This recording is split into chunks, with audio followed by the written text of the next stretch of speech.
Olá, pessoal. Continuamos aí os nossos estudos da Unidade 2, Sociedades Americanas, mas agora com o tema 2, o Império Inca. Bom, no mapa, aqui ao lado, a gente tem a demonstração, a ilustração de onde se situa o local estudado, né? A civilização estudada, o Império Inca.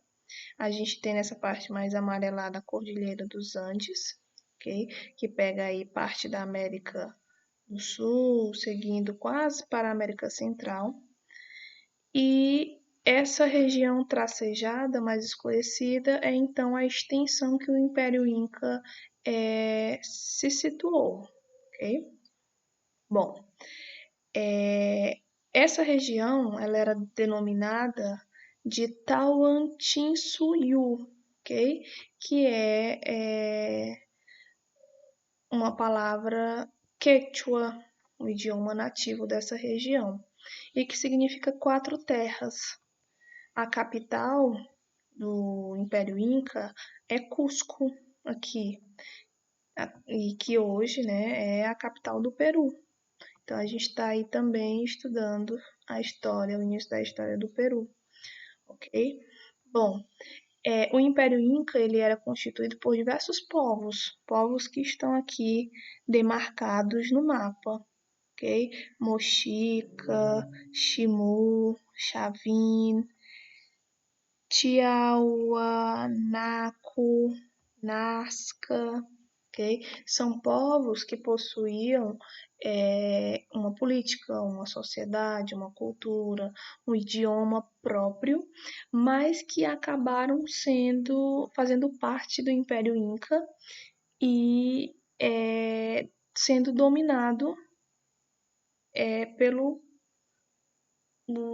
grupo que então formou e foi mais se desenvolvendo e aglomerando todos esses povos e formando o Império Inca. Bom, como vocês podem ver, é uma região bastante vasta.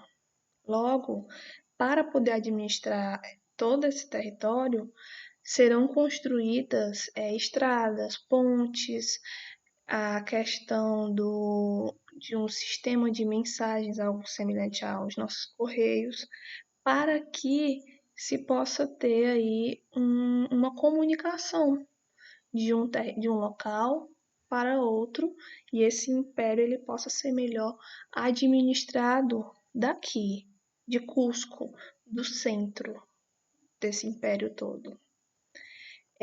Com relação à sociedade, a gente tem aqui uma pirâmide social que mostra que no topo está o imperador, que era denominado Sapa Inca ou simplesmente Inca.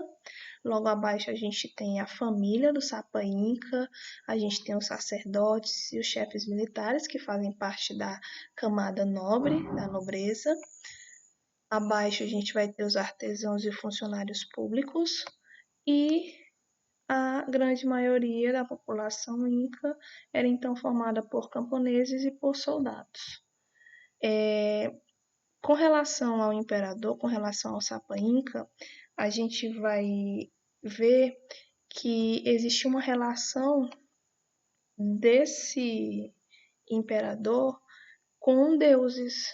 Ele vai lutar pelo poder e vai, de alguma forma, demonstrar que tem uma relação próxima e privilegiada com os deuses incas para ter conseguido chegar ao posto e conseguir administrar todo esse império. Diferentemente de outros povos, o imperador inca ele não vai deixar o poder para os seus filhos. O poder do Império Inca, ele não vai passar de pai para filho, não vai ser hereditário. Na verdade, quando um Sapa Inca morre, a sua família, sua mulher, seus filhos acabam sendo sacrificados. O império fica sem um líder e acontece então uma disputa pelo poder. Nessa disputa pelo poder, quem conseguir vencer e se tornar Sapa Inca então fica composto, ok?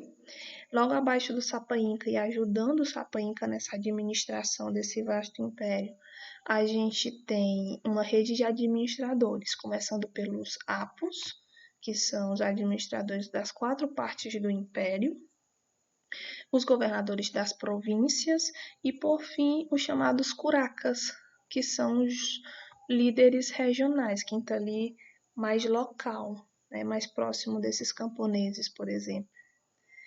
A gente também vai ter os denominados pinhas, que estão aí abaixo de qualquer grupo social. Eles eram, na verdade, prisioneiros de guerra. Para que o Império Inca ele crescesse dessa forma, muitos povos foram conquistados. E alguns desses povos não aceitavam o domínio desse grupo dominante, né, do Sapa Inca no poder, por exemplo.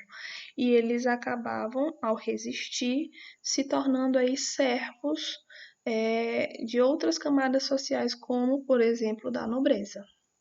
E, por fim, a gente também destaca aí os panacas, que eram os descendentes de um Sapa Inca morto e que tinha aí por obrigação cuidar do corpo do Sapa Inca morto, que era mumificado. Os incas praticavam o ritual da mumificação, ok? Acreditando aí que era preciso cuidar desse corpo até que ele se desintegrasse completamente. E os incas, com relação à mumificação, vocês vão poder ver aí na página 17, para eles havia 2 métodos de mumificação, que é o artificial e o natural. O primeiro, que é o artificial, ele consistia em pontos semelhantes ao dos egípcios, ok? Eles tiravam as vísceras do cadáver, ou seja, o que existia aqui dentro do cadáver, ou fazia aí uma defumação do corpo, e em seguida o corpo era preenchido com plantas, ervas e tratado com óleo resina. No caso da mumificação natural, a gente vai ter esse corpo sendo levado aí para as montanhas dos Andes e acaba sofrendo um processo natural. O segundo método natural consistia em deixar ou enterrar o corpo em um ambiente frio e seco, como o das montanhas dos Andes, local onde foram encontrados várias múmias da cultura pré-incaica. Então, os incas vão praticar o ritual da mumificação e, claro, principalmente com o imperador, com membros da nobreza. Isso vai acabar sendo restrito às camadas mais abastadas, ok? Com relação à economia, a gente tem, obviamente, a agricultura, sendo o ponto forte da economia inca. Eles plantavam, então, milho, feijão, tomate, batata, algodão, pimenta, abacaxi e por aí vai.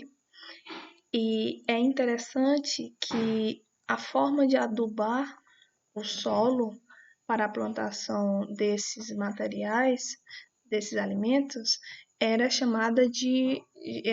o chamado guano. O guano era o adubo utilizado pelos incas. E esse guano, ele é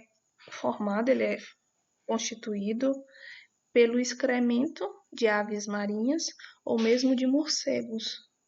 Esse excremento, né, o que saía desses animais, era de alguma forma trabalhado e no final servia como adubo para a agricultura inca. Eles domesticavam lhamas e alpacas, que por sua vez servia aí tanto para o consumo, a carne, o leite, eles produziam lã também e se utilizavam desses animais como transporte. A gente também vai ter o artesanato sendo praticado pelos povos incas. E nesse artesanato se destacam a tecelagem, a metalurgia e os objetos que eram feitos de cerâmica. Ao lado, a gente tem uma imagem aí de vestígios de construções deixadas pelos povos incas, que são denominados de terraços em curva de nível, ou seja, Eles plantavam nessa região montanhosa em formato de degraus, ok? E a partir daí eles praticavam a agricultura, ok? As construções incas, as construções incaicas, elas são demonstradas nessas imagens. A gente tem um templo de Coricancha, em Cusco, muito visitado até hoje. Do outro lado da tela a gente vai ter Machu Picchu, que é uma cidade também muito visitada para quem viaja para o Peru, ok? Resquícios aí a céu aberto, toda uma cidade construída pelos Incas. E o interessante dessas construções é que elas eram feitas com grandes blocos de pedra, ok? Lá na página